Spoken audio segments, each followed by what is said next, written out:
एठी देखंतु अंटा पाखरे केमती मु चाप सिलाई दे देछि। प्रथमे 1 इंच मोड़ी सारा पर गोटे सिलाई तापरे आ गोटे सिलाई। Welcome back to my channel. आसंतु आज बैक साइड रो स्टिचिंग करिबा। पुणी सेटा प्लेन कपड़ा जेमिति कि हमर बिना अस्त्र वाला कपड़ा। तो एठी मु पिठी पटे डिजाइन रो कटिंग हेछि। तो से डिजाइन ऊपर पाइपिंग बसैबार अछि डोरी पाइपिंग। तो चलंतु एबे स्टार्टिंग करिबा। अस्त्र वाला ब्लाउज जेतेबेले आमे काटुछु सेतेबेले 1 इंच आमे एक्स्ट्रा रखुछु काहेकि ना अंटा पाखरे हाफ इंच मरिबो और कांध पाखरे हाफ इंच मरिबो। एठी बिना अस्त्र वाला ब्लाउज रे 1.5 इंच आमे एक्स्ट्रा रखुचे। तो कोन पई एक्स्ट्रा रखुचे आज ए ब्लाउज सिलाई रु जानि परिबे। ए फ्रंट पार्ट कपड़ा गुडी सब रखी नउची। देखंतु भौणी माने आजिर वीडियो रे पाइपिंग लगेबा भी शिखि जिवे। जो डोरी पाइपिंग गुडी को मार्केट रे बिक्री होउची तो सेही पाइपिंग को आनी के सिंपल रे केमिति बसैबे। जो मेसिन जो फुड्स रे आमे नॉर्मली सिलाई करूचे सेही फुड्स रे आमे पाइपिंग मध्य बसैबा। देखंतु ए जो बैक साइड रो कपड़ाटी कटिंग करिछि तार जो डिजाइन टा परिष्कार देखा जाउछि कि नहीं भलो से टिके देखि नियंतु। मु ये बिना अस्त्र वाला ब्लाउज कटिंग कला बेले 1.5 इंच एक्स्ट्रा रखिछि। कांध पाखरे हाफ इंच मरिबो एवं देखंतु अंटा पाखरे मोर 1 इंच मरिबो। तो जोठी 1 इंच रे मु मोडी की सिलाई करबी सेठी गोटे छोटो कट लगेछि। जदि आपण माने अंटा पाखरे पाइपिंग बसुछंती ताहाले अंटा पाखरे 1 इंच रखिबा किछि भी आवश्यक नाही। हाफ इंच रखिले चलिबो। देखंतु ब्लाउज टी को मु खोली नउची। तो ए जो डिजाइन बनेछि यार कली बाहरछि। तो एथिरे मु पाइपिंग बसेबी। फास्ट अंटा को मोडी की सिलाई कर नउची। देखंतु प्रथमे अंटा को जतळे मोडी की सिलाई करिवे गोटे मोडा देबे तापर पुणी सेकंड मोडा देबे। काहे कि ना एठी दुईटा मोडा जदि न दउछंती ताले खोला कपड़ा रु सूता सब उलुरी की बाहरी छिबो। जो भौणी माने नुवा अछंती देखंतु आजिर वीडियो रु निश्चय ब्लाउज सिलाई एकदम भलो भाबरे जानि परिबे। काहे कि ना मु अल्प अल्प करी देखौची एवं भलो भाबरे बुझेई की कहूची। वीडियो देखिबा सह मो चैनल को सब्सक्राइब करंतु पाखरे थिबा बेल बटन को स्पेस करंतु काहे कि ना प्रतिटी वीडियो मोर आपण माने पाई जाई परिबे एवं अन्य मानन को वीडियोटी शेयर करंतु। आहुरी गोटे कथा मो वीडियो रे मु जॉइन बटन को ऑन करिछि। देखिबे भौणी माने सब्सक्राइब बटन पाखरे गोटे जॉइन बटन आसुथिबो। तो से जॉइन बटन रे जो माने जॉइन करूछंती सेमानन को पई एकदम स्वतंत्र क्लास रहिछि। तो से जॉइन करबा को हेले आपन को फीस दबा पई पड़िबो। सेठी बहुत कम फीस रहिछि मात्र 299 टंका रहिछि।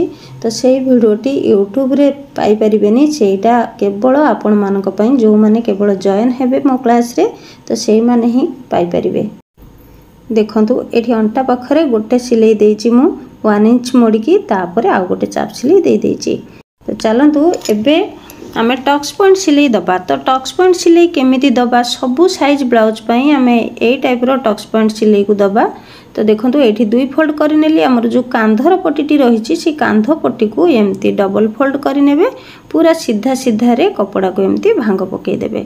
तो ए टाइप रो आमे टक्स पॉइंट सिलाई देई परिबा। नचेत आमे फोल्ड पाखुरु 3.5 इंच छोटो साइज रे दबा नहले बड़ साइज रे आमे 4 इंच दबा। तो एते सब करिबा किछि आवश्यक नाही। आमे एम्ति कांधरु जदि भांगी आनुचे ताहाले सबु साइज रे सेम प्रोसेस रे आमे टक्स पॉइंट सिलाई देई परिबा।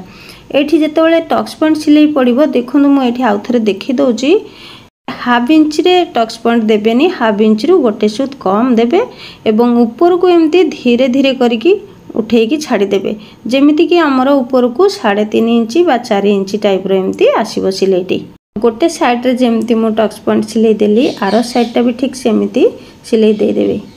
वीडियोटी को एकदम शेष पर्यंत देखंतु। मझिरु स्किप कले तो किछि ही बुझी परिबेनी। तापर देखंतु हमर जो पिठी पटर डिजाइन कटिंग टी रहिछि सेथिरे आमे पाइपिंग बसेबा। एमती का पाइपिंग मार्केट रे अवेलेबल। तो एटा मु गोल्डन कलर आनिछि। आपण माने जो कलर चाहिबे सेही कलर पाइपिंग डोरी पाई जाई परिबे। देखंतु मु एठी जो सिलाई करूछि मोर नॉर्मल मेसिन नॉर्मल फुड्स जोथिरे मु प्रतिदिन नॉर्मल सिलाई करूछि सेथिरे पाइपिंग मध्य लगाउछि। पाइपिंग बसेला बेले एकदम सूतार धार धारे बसेइबे। देखिबे पाइपिंग सूताटी रहिबार 2टा सिलाई पड़ी थाए आगो को। तो 2टा सिलाई भितरु गोटाई सिलाई ऊपर आपण माने सिलाई करिवे एवं जो कलीटा रहिछि से कली पाखरे भल भाबरे एमती पाइपिंग को धरि कि टिके सिलाई करिवे। ए कली सबुरे पाइपिंग बसेबा पई अवश्य टिके कष्ट थाए। जो भौणी माने एकदम नुआ सिलाई करूछंती से माने एमती कली बाहर करंतुनी। सिंपल रे पाइपिन बसैबा शिखंतु सिंपल रे गोलेई करिकी पाइपिन बसांतु धीरे धीरे शिखी सारिला परे देखिबे आपण माने जेमिति कटिंग कले मध्य पाइपिन सेतिरे बसै परिबे किंतु प्रथमरु बसैबा पई टिके कष्ट हुए।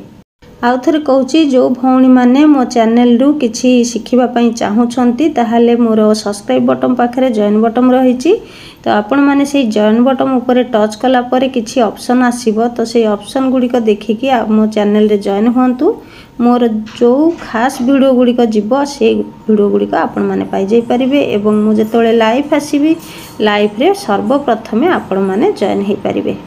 देखो भौणी मैंने ऑफलाइन रे जो मैंने क्लास करूछंती से माने 5-6 हजार टंका देके क्लास करूछंती जो मैंने ऑनलाइन रे क्लास करूछंती से माने 2000 टंका पेमेंट करूछंती तो ये यूट्यूब चैनल रे जो जॉइन बटन रही से जॉइन बटन रे जदी जॉइन होउछंती ताहाले सेठी मात्र 299 टंका रहउचे। ता छड़ा मोर ऑनलाइन क्लास आरंभ होबा पई जाउची जो क्लास टी 10 तारिख रे हबार थिला से क्लास टी हमर 10 रे आरंभ हेइनी आगो को अच्छी हवा पाई जो माने जॉइन हवा पाई चाहुछंती तो फोन करिके मते जॉइन हेई परिबे ऑनलाइन क्लास रे। पुणी जो भौणी मानकर फर्मा कटिंग रो आवश्यक अछि ब्लाउज रो फर्मा केवल आवश्यक तो फर्मा कटिंग मध्य मगेई परिबे जे कोनोसी ब्लाउज रो फर्मा कटिंग नबा पई चाहिबे तो नै परिबे केवल मते फोन करिवे एवं व्हाट्सएप रे एड्रेस पठै देबे लेखिकी फर्मा सब जाई कि आपन पाखरे पहुंची जिवो। एठी देखंतु पाइपिन बसौ बसौ केते कथा मु आपन सहित शेयर कर देले। देखंतु पाइपिन चारि पाख एमती छोट छोट टिके टिके कट लगे देबे जदी गोलेई करिकी साधा रे पाइपिन बसौछंती ताहाले किछि कट लगेबा दरकार नहीं जो मु कली सब बाहर करछि ना ए कली पाखरे गोटे गोटे कट लगे देबे एवं जोठी जोठी गोल अछि सेठी भी टिके टिके कट लगे देबे काहे कि ना बहुत पतला कपड़ा तो एठी जदी कट न लगेबे ताहाले पाइपिन टी एकदम स्ट्रांग हे कि रहिबो पिठी पटरे भल भाबरे बसिबा पई एमती छोट छोट कट लगेबा पई पड़िबो। तापरे देखंतु पाइपिन को एमती भीतर पट को उल्टा कर देबे एवं गोटे चाप सिलाई देबे एठी दुई सुत छाड़ी की देबे पाइपिन रा धारे धारे एकदम सिलाई देबेनी जदी भी धारे धारे सिलाई दउछंती ताहाले किछि भी असुविधा नाही किंतु गोटे सिलाई देलेटी भल देखा जाय। आजिर ए बैक साइड रो केमती पाइपिन बसिबो बैक साइड केमती सिलाई करा जिवो से वीडियो आपण माने पाई परले तो पुणी नेक्स्ट वीडियो रे देखिबे आमे फ्रंट साइड केमिति स्टिचिंग करिबा एवं जो कटोरी रही से कटोरी सहित आम एसपटी को केमती सेटिंग करिबा चाहिथिले मु सब वीडियो आज अपलोड करि पारथांती एकदम ब्लाउज रो बैक साइड एवं फ्रंट साइड किंतु लॉन्ग हे जाउची वीडियो आपण माने भी लॉन्ग वीडियो देखिबा पई एते धैर्य नथिबो तो सेथि पई भाबिली कि नाई अल्प अल्प देखैबा आज एतिकी थाउ पुणी नेक्स्ट वीडियो रे आपण माने फ्रंट साइड रो स्टिचिंग पाई जाई परिबे। जो भौणी माने मो चैनल को सबु बेले फॉलो करूछंती सबु बेले मो थारु सिखिबा को किछि आशा रखिछंती तो तांको पई बहुत बड़ खुशी खबर मो आगु को लाइव आसीबा पई जाउची तो आपण माने भी रेडी हे जांतु लाइव रे मो सहित देखा हबो एवं समस्त डाउट क्लियर हे जिवो। रहुची जय जगन्नाथ।